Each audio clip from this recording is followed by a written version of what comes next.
So welcome everyone to today's webinar. My name is James Wright. I'm a senior lecturer at the University of Chichester and Learnsignal tutor. In this video, and if you're watching the recording back, we'll be going through the March 2025 pre-scene analysis. If you are one of our lovely Learnsignal students who are joining us live, if you have any questions, feel free to put it in the Q&A box. But if you are watching the recording of this back, leave us a comment down below with any questions you have, and the Learnsignal team will get back to you straight away. The company we're going to be looking at, or shall I say the charity who we'll be looking at today, is Historic Places. Make sure you have the correct pre-scene notes that you can download through your My ACCA account. But let's get on to a nice little overview about the pre-scene actual charity on there. We've got to have a look at the environment and the actual country that it's going to be based in. So one of the key things on here is, as we go through the slides, this is all about thinking to yourself, well, if James was in my situation and he had to treat himself to the SBL exam for the charity Historic Places, how would he go about the pre-scene materials? Well, first of all, we have the contents page for your notes to get down, where there is a lot of information, and I can tell you now because I've been going through it myself on here. And you'll see on the contents page, there are 5 key areas. So you've got the introduction, nice and easy on there. That's only a pimmly one sentence. And then we've got the actual sector information, historic places, website extracts, and the financial and non-financial information. If I was in your shoes, I would split out your notes, whether you do it pen and paper or on an Excel tab, into those 5 key areas so that you can actually see on there where it's all broken down. Because when it comes to the exam day, and if this is your first ACCA exam or your first attempt at the SBL exam, you have not got time on the exam day to be just going back and having another read through and a little check. The only things you should be going back to on the exam day is to get the specifics about the scenario from the pre-scene materials to apply in your actual answers. And this could be maybe a direct quote, it could be key figures on there, it could be a sort of piece about the stakeholders or the structure, something on those lines. But other than that, you have not got time. So get good at making some critical notes and using the contents page to shape that. Now, in terms of the key areas for the SBL syllabus, corporate governance is mentioned within the pre-scene materials, and there are some theories that you can see on the screen which are likely, obviously I don't have a crystal ball, to be mentioned or could be referred to in your answers. Now, the key thing on here in terms of agency theory, which we've touched on at the top, which is in the SBL syllabus, is the relationship between shareholders and managers. Because we're dealing with a charity in the case of Historic Places and the structure of the board and the trustees, that isn't as likely, but hey ho, you never know, they may throw in a different structure on there. So again, something to be aware of. Who knows, it could come up on the exam day. The more prominent one I want you to get down in your notes is definitely stakeholder theory. In the pre-scene materials, they have a breakdown of all of the different actual stakeholders, and it takes you through all of their different roles on page 3. So they have actually, in terms of heritage charities, we've got trustees, executive managers, or management, shall I say, the donors, the members. So that's on page 3 of the pre-scene notes. And the reason why I think it's got more legs on there as to it could be an area is if you look on pages 7 and 8, we actually have more details about the key stakeholders. Again, what are the logistics for the members and the employees and the volunteers? So there's a lot more detail on stakeholder theory, and there's a heck of a lot to talk about on there. CSR factors, in terms of the business's responsibility to operate in the manner that benefits society, I kind of think of that as to, if you look on page 9, and again, get this down in your notes, there is a sustain or sustainability about a key extract on their website where they talk about the use of minimizing waste, greener energy, recycled resources, and the way that they actually look after the volunteers and the people who work at the charity. So again, if I was to rank it in a, gold, silver, and bronze, stakeholder theory is my gold, CSR is my silver for topic area of likelihood, and agency theory would be my bronze or third place on there. Next key thing as to absolutely fundamental to your SBL exam is not overlooking the professional skills marks areas. The 5 keywords or terms you could see on the screen: analysis, communication, evaluation, skepticism, and commercial acumen. The ones that students particularly miss out on marks are commercial acumen and skepticism. I think analysis, communication, evaluation, it does what it says on the tin as to your writing style. Are you clear and concise? In terms of evaluation, have you actually given a recommendation? If you're getting confused about analysis and evaluation, have a look at some past paper questions or do a couple of mock papers that you can access on your Learnsignal platform, and that will give you a good analysis as to how you should be attempting those style of questions. In terms of commercial acumen, that is all about applying it back to the scenario and the business environment. So you have to talk about the charitable sector. You have to be aware of the amount of volunteers that are impacted on this example that we have for historic places. The key bit being on page 8, where they have HP have around 4,000 full and part-time employees and 20,000 volunteers. So applying that in your answers, you're going to be talking about them at one point in time. That is where commercial acumen will come in, talking about the charitable sector. And it's worth noting, this is the first charity example the ACCA SBL examining team have released since it's gone into the pre-seen format. So the more we talk about the charity and apply the charity name, the more you are going to pick up on the marks. For skepticism, the word I need you to get down in your notes is challenge on there. Challenge what you have been asked for in the requirement. Pose a question to the actual marker on there and actually have your sort of auditing hat on and just sort of go, hang on a second. Look, we're dealing with a charity here. They look after actual sort of museums and other significantly old heritage artifacts and things on those lines. Let me just challenge it to what they've been asking me about the requirement. So skepticism, don't believe everything you say, and don't be afraid to challenge what the examiner is testing you on in the requirement.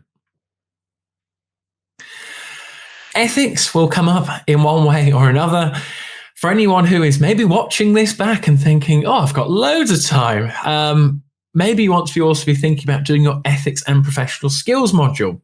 Now, if you're doing the March exam, and we are recording this on the 19th of February, there's no time for you to do it on there. But for future sittings, make sure you do your ethics and professional skills module. Students are 30% more likely to pass the SBL exam if they have done that ethics and professional skills module.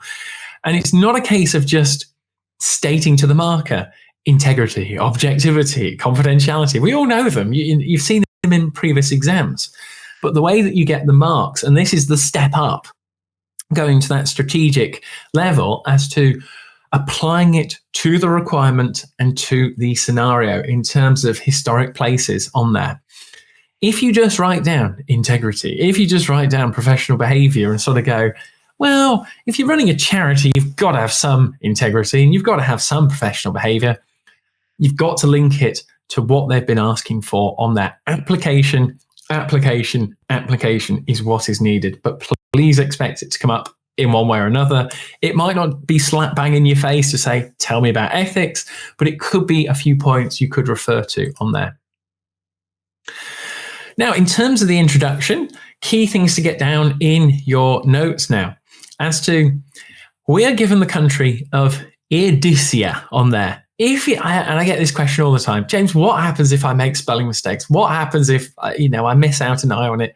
It doesn't matter really too much on there. The marker will understand it. The key bit for your notes is make sure you refer to historic places and Eardisia in your answers. Do not use things like it or they. things on those lines. As a marker, you just want to go, oh, I don't know if I can give the communication professional skill mark for that. It needs to sound a lot more professional. As I touched on before, this is the first charity examined since the pre-seen materials were introduced. And if you're from the UK, if you want to have a Google on it, this is where you've got the likes of the National Trust in the UK that I think this case study is based on there, where they look after and maybe inherit or have donations of castles, museums and objects. If you've got your pre-seen material notes in front of you, they talk about that in a bit more detail on page 6. The only other final thing to mention on here is they don't have any religious actual historical sites. So again, I'm thinking maybe that could be a little thing that they may throw in there as to diversifying the sites. Just one of those sort of variables that they could throw up on the exam day, just to be aware of, but you'll see it when we go through a bit more on there. Now, one area where students will make mistakes and it will show up someone who is not prepared for the SBL exam is understanding that actually Historic Places, HP, is a large charity. Within the pre-seen notes, we're told about what is a small charity and what is a large charity on there. And we're given as to the sector itself, the key things that as a charity, this is the sort of SBL terminology that we've highlighted in green on the screen. You can see that we want you to be thinking and applying in your written part on the exam day. So the key bit for your notes you'll see in the last sentence is the charitable sector includes large national charities and smaller charities which operate on a single site. HP have numerous sites on that, numerous sites. And you've got to be aware of that. We're not told where the headquarters actually is, but we are told some of the more popular sites or the best known sites. For your notes, that is on page 7, where we're told HP's best known sites include Mallock, Dogdean, Hemmingham, Stopwater, and Thruworth. Now, all meaningless names to us because they don't exist in the real world. But the key thing here is, on your exam day, be super, super aware if you see any of those names in the exhibits or in the requirements. And that is where you've got to remember that it's one of their popular sites on there. We touched on commercial acumen, and we've got the sort of welfare of society, helping people, poverty relief, education, campaigns on there, affecting societies. These are the things that charities look to achieve, and that is where your commercial acumen marks will come from. Again, if you can refer to some of those positive aspects that a charity looks to achieve in your answers, you're definitely going to pick up on marks because you're demonstrating how it operates and why it operates. We now look at the charity's legal position on here. And charities in Eardisia are often set up as companies limited by guarantee. This is where we're getting into the sort of technical aspects, or I've put on my notes, key definition here of what a company limited by guarantee is. So a company limited by guarantee does not have any shares or shareholders. Key paragraph here to get down. It is underwritten by guarantors who guarantee to pay a specified amount of money to help settle its debts only in the event of insolvency. So if they're running into cash flow problems, the guarantors will step in as a result. But for actually in Historic Places, in the pre-seen materials, we are not told who those guarantors are. We are not actually given any specific names on there, but we have that surpluses are not distributed to the guarantors. It's a charity. It's not like financial management now, shareholder wealth maximization, give me some dividends. But any surpluses, the revenue charities make less the costs, are invested in the charity to promote its charitable objectives on there. So a key bit of information just to have a picture in your mind that when you close your eyes, you go, I can understand how this charity is actually operating. And many charities raise funds by means of surpluses from commercial activities. You'll see in the last line here, for example, running shops, carried out through, and this is the bit where I think students are going to make mistakes, is through subsidiary companies which charities wholly own. So in other words, it's an extension of the charity on there. We mustn't mix up that Historic Places is now a company or a PLC or anything on those lines. It's an extension of the charity, and think of it as more like it's got so many regions on here, and that is where they use these quote unquote companies as a subsidiary to actually put into practice their operations. We also have regulation to take into account. Now, this is where we have other sort of theories that might come into play here, like PESTEL, and you've got the legal factors on there that could be maybe a potential lawsuit. But the key thing we have on here is what is known as the Charity Supervisory Board, or the CSB. Now, in the actual exam, if you are referring to the CSB, I would write it as Charity Supervisory Board, CSB, and then maybe you could get away with just writing CSB in your other answers for that particular part, but showcase to the marker you are referring back to that particular area, because it's all about control and authority. One of the main things that I got a sort of gist of when I was reading it through was they're really worried, and this is where the real world application of this actual pre-seen information comes into context. They're really worried as to when a charity gets lots of money through donations and other income streams, is it being spent correctly? And that is where the CSB investigates these allegations. And it's one of those things on the exam day, I'd make sure you get this down because it's all part of your expectation. But please expect on the exam day for things to go wrong, something to be an issue on there. It's not all going to be sunshine and rainbows. And these are the key areas, like the statement of recommended practices you'll see in the second paragraph, to note and apply on the exam day. Key things for you to get down. The Charity Supervisory Board, CSB, and the Statement of Recommended Practice, SORP. Absolute must, and you could use those terms to back up your answers and apply it back to the scenario. Lastly, we've got on there charities and commercial subsidiaries. So that's what we talked about on the previous slide. Wholly owned by charities are not subject to taxation in Eardisia on there. So don't make the mistake that under the exam pressure that the charities are going to start making and paying taxation. Now, in terms of what we're looking at with a charity, it's all about the heritage of the country itself in Eardisia. And it also links into the mission and values on page 6 as to why do they do what they do. And they look after everything from buildings and museums on there and to conserve and maintain these historical sites. And it's all about the values and the worthiness of what is going to be preserved on there.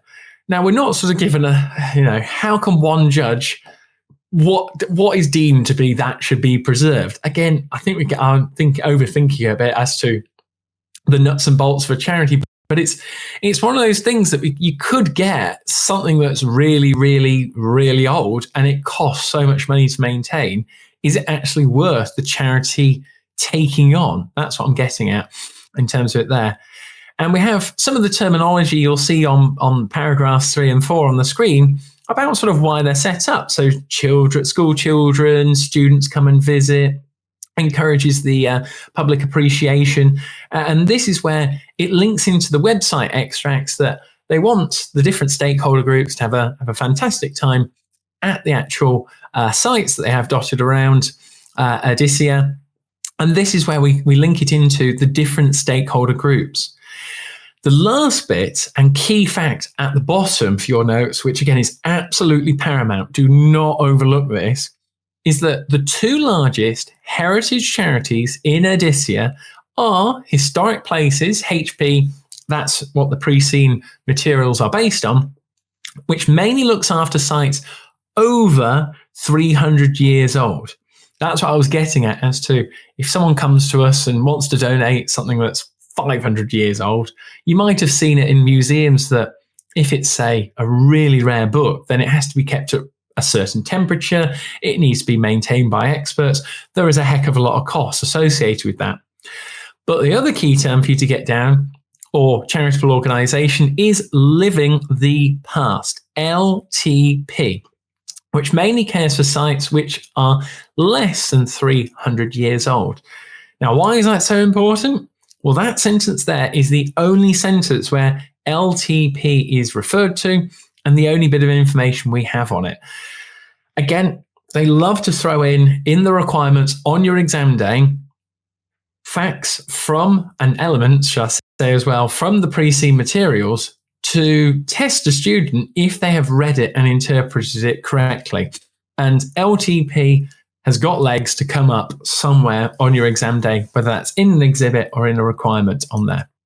But if you don't know what it is, then you're going to be really, really in trouble there, because you have to then go back to try and work out where it's all come from. Now, in terms of heritage charities and significant stakeholders, we touched on it at the start, why it's going to be so important. This is a breakdown as to who are the stakeholders, what are their responsibilities, who's accountable on there, breaking down it per stakeholder group. And the key bit here is as to, they refer to money quite a lot on here as to who gets paid and who isn't paid for their roles actually at historic places. So the trustees are not paid. The executive management, which you have a breakdown for, are paid, along with the other paid employees. And this is where we have as to, again, what do they actually do? What are their roles? Are they involved in the day-to-day operations? Do they look after some of the volunteers? And it's getting your head around that commercial acumen side, that there will be a requirement that you have to talk about how the charity operates, and maybe a question on the ethics on here if you look at the trustees, where you get sort of little triggers as to the charity is managed with honesty and integrity. They develop the charity's strategic direction. You're getting the feeling that, hang on a second, that these are points that I could refer to if an ethics question came up, or if a strategy question came up on there. So little things like that, really don't underestimate the key little details. And then we come on to the areas as to who isn't paid. So as you would expect, the volunteers, the donors, the members on there. And the one thing here is, when we come on to the figures, the amount of volunteers and the fact they're not contractually binded to work for historic places, or should I say volunteer.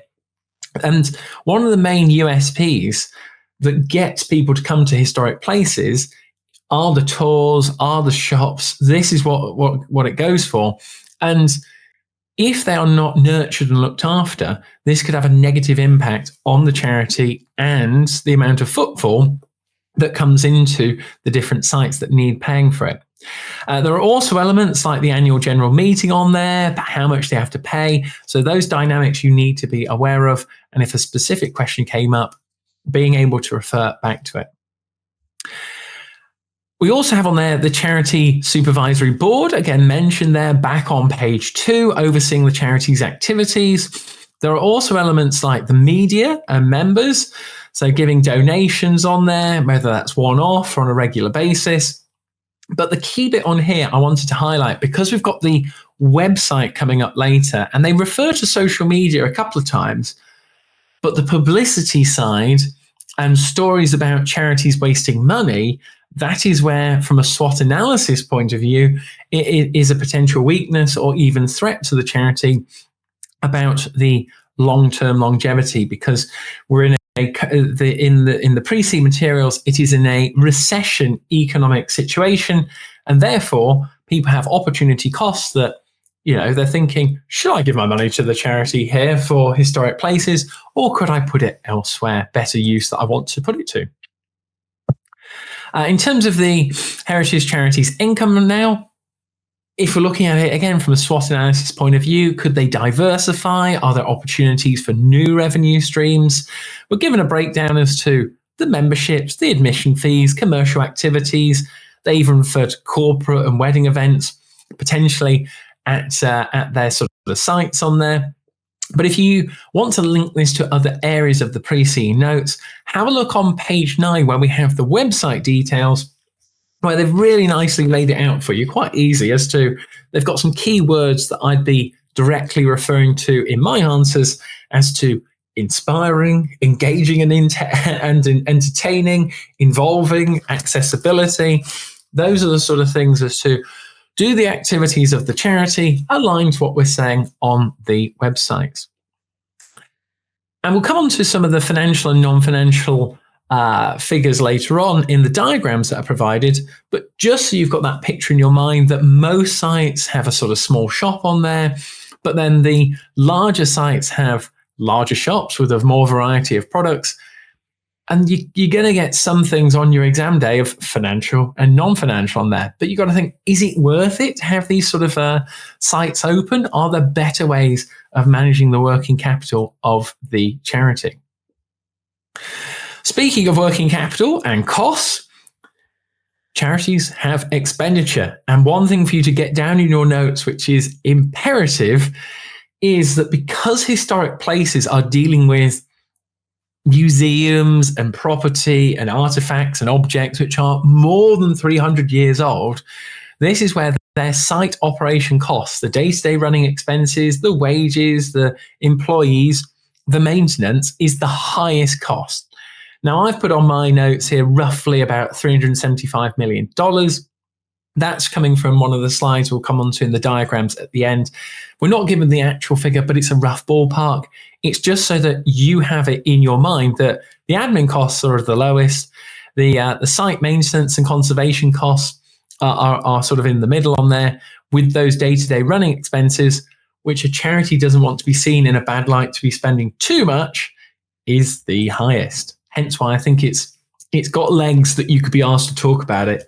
Is it an effective allocation of resources? I'd get down in your notes.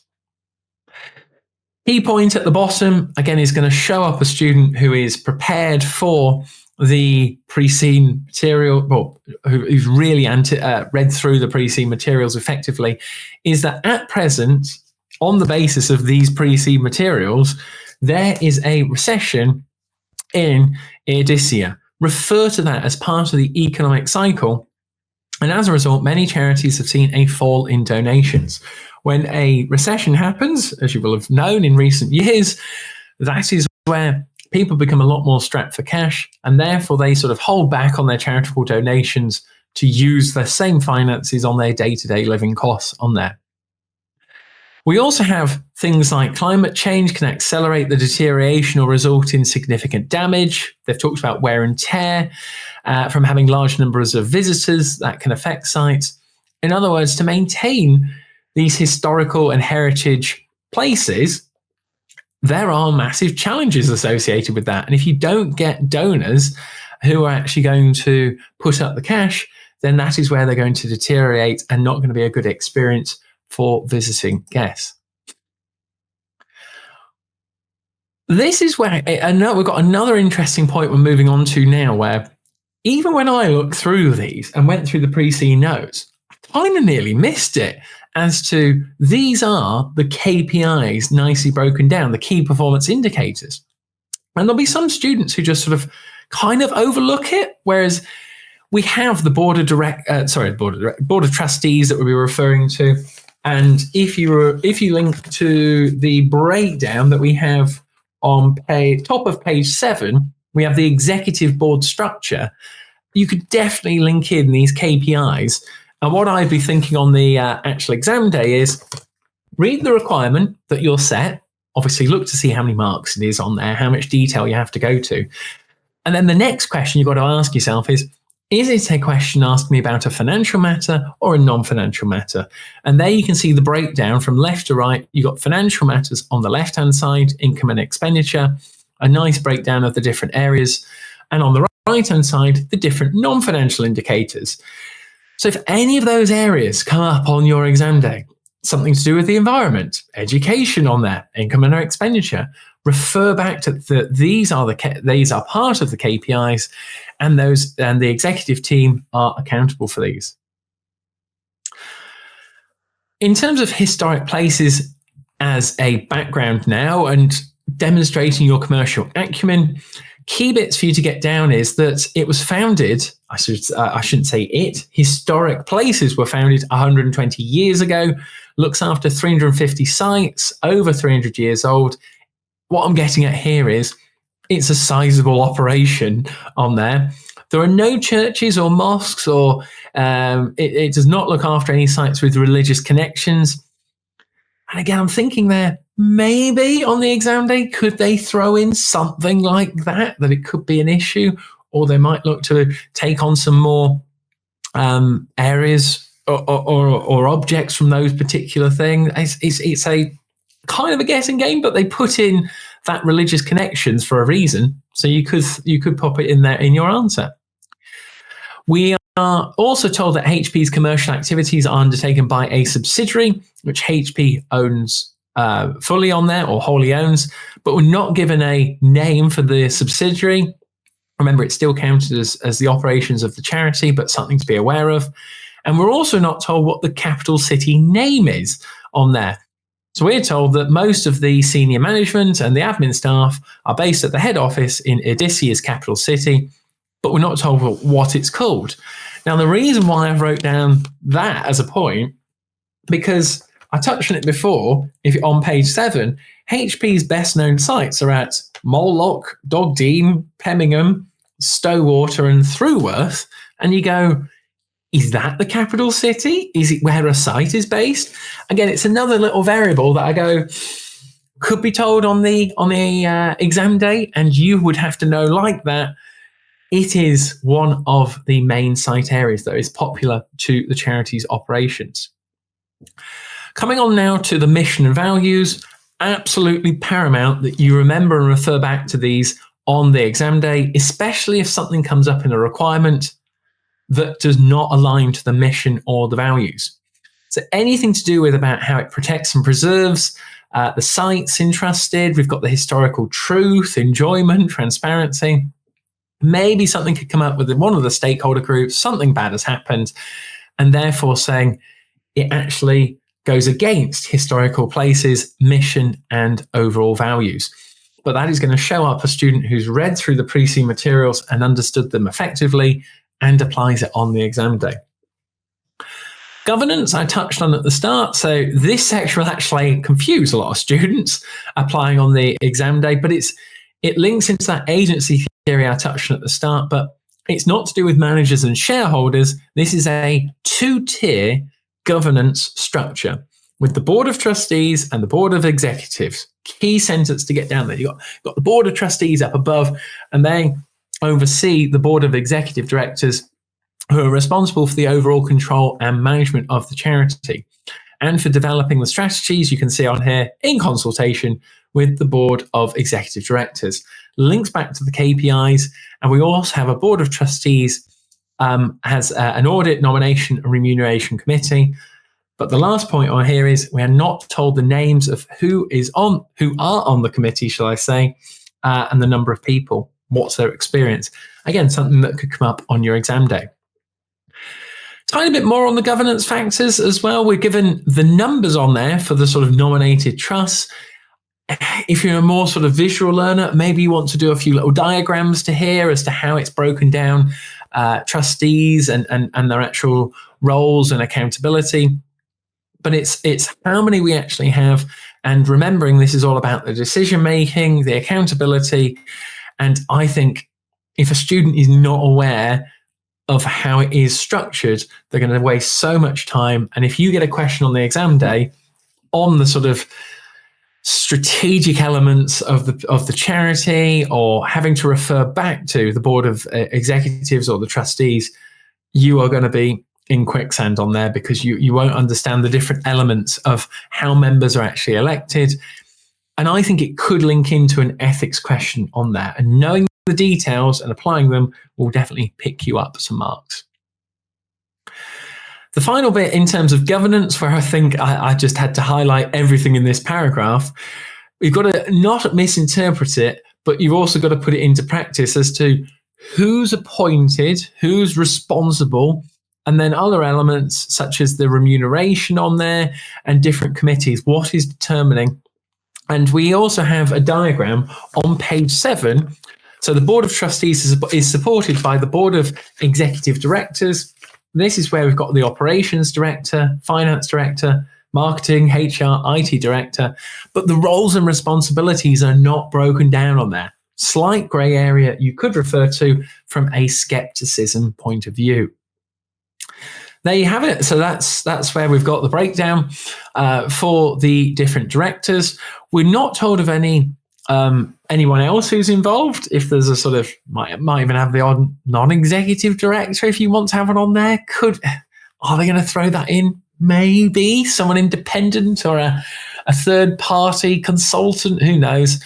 But the other thing was we're not told any names. They love to throw in names in the SBL exam, so I would have it down in your actual notes. Expect there to be some names on the exam day and you working out what is their role and responsibilities in the charity. Are they part of the board structure? And my hunch would be yes on there, because we're given it, but we haven't got much meat on the bone to put for it, have we? And we do have an interesting point now of the code of conduct. And we've got the usual kind of stuff as to the principles we're told about and who it sort of links into, professional behaviour, commitment. And it's all well and good about decisions and confidentiality. And the alarm bells are ringing here for ethics, ethics, ethics.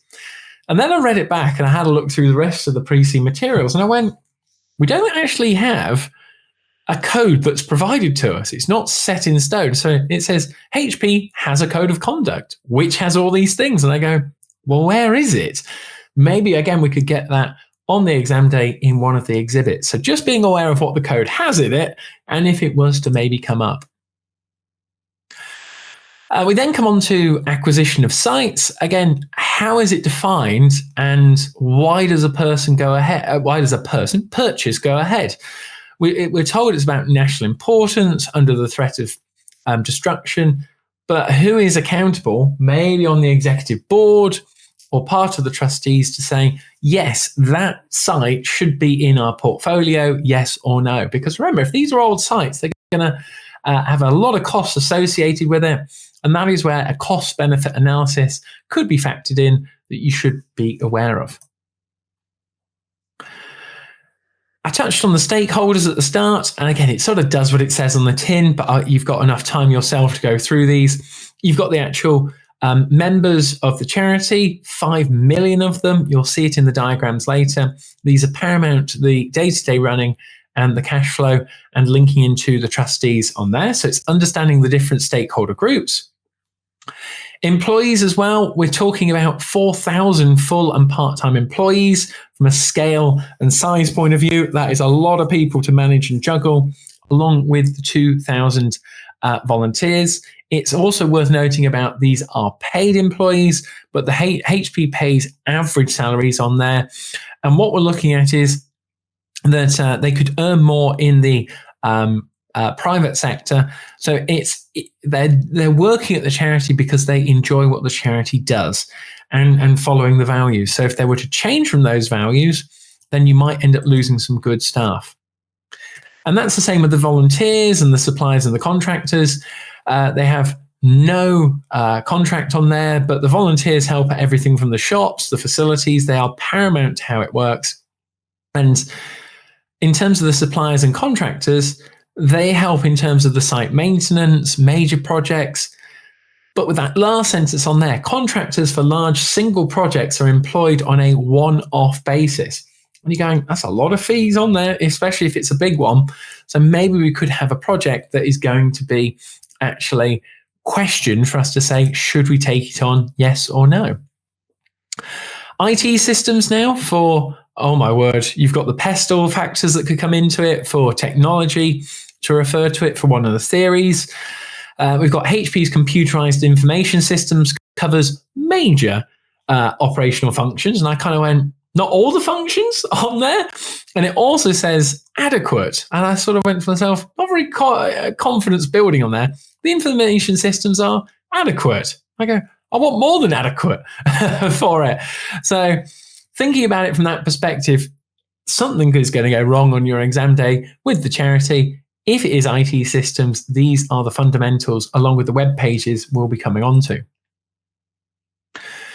The risk register at the head office, they've talked about the significant risks on there, but who is accountable for the risk register? We are not told, and how often do they actually manage it and look into it? Because you can see on here, there are a lot of risks. Reputation, threats to income, loss of employees and volunteers. This screams out to me either a sort of PESTEL model could have some application here, or definitely a SWOT analysis. In terms of the reputation actually going down for bad publicity, that could lead to lower donations, and we're already in a recession, so the last thing we want, which we already currently have the income flatlining, for it to start to potentially go down. Lastly, just to mention the economic factors of it is a recession in Eardisia, definitely make sure you mention that if you feel PESTEL is tested on the exam day, along with the social factors of the employees and the volunteers, that if we have good people that leave, then the experience suffers. Other risks we have are insufficient financial resources, poor performance by suppliers and contractors, and of course, health and safety. Different areas, again, we've got the legal factors of PESTEL, also cash flow issues of liquidity could come into it. But you've just got to think about it from a requirement point of view on your exam day to say, what's going on here, what's going wrong, and how does it link into which area of the charity. But anything to do with risk, head on to the risk register on there. Climate and weather, cybersecurity, another PESTEL area of technology, and also linking into budgets and future planning. There's lots of things on strategy and executive boards. I think that potentially could have an area that you have to link it into, and referring to these different factors. Now, in terms of the website extracts, we're given a nice breakdown on there as to inspire, access. And really what I took from this is that they're really playing on the emotions of the actual people who are donating to the charity, the different stakeholder groups that they're looking to engage in, and there's a cost-benefit analysis between the different sites. They also touch on the sustainability or sustain factors. So that's another environmental factor for PESTEL we could be referring to. But there's a lot of overlap in these website extracts, or in the SBL exam, they love to throw in social media posts or news articles, what we don't have. So another thing I'd get down in your notes would be those areas that could potentially come up on the exam day, especially linking it to the mission and values we touched on, which are on page 6 in the pre-seen notes on there. The stakeholders want to feel involved in the charity and the experience on the day, and if they do, that is where they will donate more, and therefore the income will go up. Speaking of income, you can see on there that we have a flatlining income line going into 2003. Now, we've got the factors of the recession linking into that, but also the opportunity cost of stakeholders spending their money elsewhere. And in terms of the split of income for 2003, you look at it and you go, oh, well, fantastic on there. We've got membership really, really high. We've got donations doing all right. But remember, this is a point in time of 2003. If we were to look at the proportions for 2000, 2001, 2002, how would those bar charts differ? And again, we might be given more information on the exam day, but also future predictions for 2004 and 5 could be another element you want to talk about. Expenses is the worrying thing, as it's increasing year on year. It's not flatlining like income. And with expenses going up, like we talked about with the site operating, admin costs, we're given a breakdown of those on page 4. There may be issues on a day-to-day cash flow management or reducing those expenses down. Maybe we're going to have to get rid of some of the sites that are just not financially viable anymore on there. The number of visitors is actually increasing though. So there are positives and good spins to take out of this. And with the number of members hitting over 5 million now, usually speaking, maybe we could have a new strategy as to how can we look at more income streams? How can we monetize the people and visitors that come to the sites better? it's a positive trajectory, but we've got to be able to maximize the takings from the people who come in. Now, before we get on to the Q&A, I've touched on some theories as we've been going through. Some of them you will recognize, of course, through your studies on there. But if you have any questions, be sure to leave me a message in the Q&A or in the comments of this video. PESTEL, as we touched on going through the presentation, there are a lot of sort of sprinkles of different areas. As I touched on, the political factors that we've been told about the government and the standards boards, there is regulation, potential authorities involved on there. But there are some different factors, but not particularly too much, but there are elements. As we touched on before, economic, there's currently in a recession that impacts on the charitable donations. Again, we've got some aspects we could talk about. The social factors about the volunteers and the full-time staff. We're not told about any sort of trade unions, but that I've put that in there in the notes to be aware of as what could happen if something happened to some of the employees or the volunteers for you to refer to. Technology, there's a bit more there in terms of cyber attacks, web developments. We've got the website areas on there, information of all these members. What happens if we had a data breach? There are environmental factors and the impact on a variety of different stakeholder groups. So who's accountable, green energy on there, sustainability. There are little aspects of PESTEL, and even with legal at the bottom there, potential lawsuits that we've got all these people coming to all these sites and volunteers. What happens if there's some non-compliance or if someone gets hurt or if they get a fine or a data breach, misuse of charity funds could get sued. It has a possibility of being tested. The one that I don't think, and again, I don't know any of the SBL examining team, I'm saying this on record, on recording, but the Porter's 5 forces, a classic theory tested, obviously there's still a possibility chance that it could come up, or maybe the Porter's value chain, something on those lines. But in terms of the 5 forces, going through and thinking about the competitive rivalry, we're dealing with a charity, and we've only been told about another charity that looks after objects and museums less than 300 years old. So not really sort of a competitive rivalry. Supplier and buyer power, it's not a PLC or an LTD. So again, limited information there. Threats to substitution, spending their donations elsewhere, and threats of new entry. Is there going to be a large enough organisation to come on board? Well, they might have a reform of the organisation of historic places, but very, very unlikely on that. Watch it come up on the exam now, but yes, just to be aware of. And last but by no means least, SWOT analysis. It does what it says on the tin, and you think to yourself, surely it would be, Christmas has come early if we got SWOT analysis on the SBL exam. But it's on the syllabus. They could throw it in. There are lots of strengths, weaknesses, opportunities and threats throughout the pre-C materials. We're talking about the charitable sector with the heritage, and they've got a variety of different sites on there. And it's a case of we've got different elements as to, well, they're well established, 120 years. It's a massive strength for you to consider there. Weaknesses as to, we've talked about the donations and revenues decreasing, the increasing costs on there. If you're operating sites and objects over 300 years old, there are going to be lots of day-to-day running costs on that. Opportunities, better website functionality, increasing donations and visitors, new sites.